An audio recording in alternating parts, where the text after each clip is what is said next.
सुरुवातीलाच महत्त्वाची बातमी ती म्हणजे हगवणे कुटुंबाला वाचवण्याचे पुणे पोलिसांनी प्रयत्न केले का असा सवाल उपस्थित होताना दिसतोय।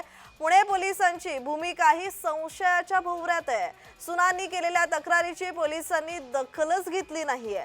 वैष्णवीच्या बाळासंदर्भातही पोलिसांचा हलगर्जीपणा समोर आलेला आहे। हयगय करणाऱ्या पोलिसांवर कारवाई कधी होणार हे आता पाहणं महत्त्वाचं आहे।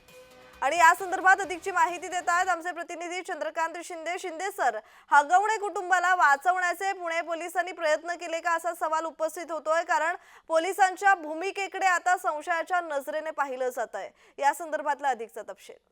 खरोखरच आपण जर गेल्या काही दिवसातला हा घटनाक्रम पाहिला तर पोलिसांनी हगवणे कुटुंबियाला वाचवलंय का काय असंच आपल्याला वाटतंय।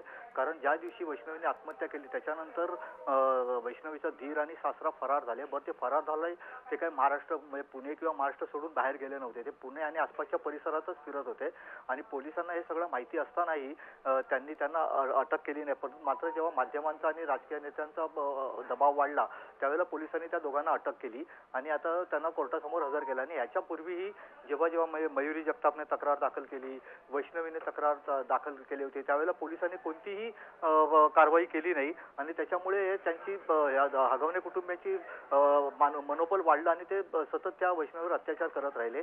आता ह्या सगळ्या प्रकरणामध्ये पोलिसांनी अधिवन आपण जर बघितलं तर काल पोलिसांनी जी पत्रकार परिषद घेतली ती अवघ्या 1 मिनिटात त्यांनी आटोपली। खरं तर हा एवढा मोठा इश्यू होता, त्यांनी जास्त माहिती द्यायला पाहिजे होती, परंतु ती माहिती त्यांनी काही दिलेली नाहीये। प्रज्ञा जी जी जी जी जी शिंदे सर, असे जोडलेले राहा, पुढच्याही बातमीवर तुमच्याकडून माहिती अपेक्षित आहे।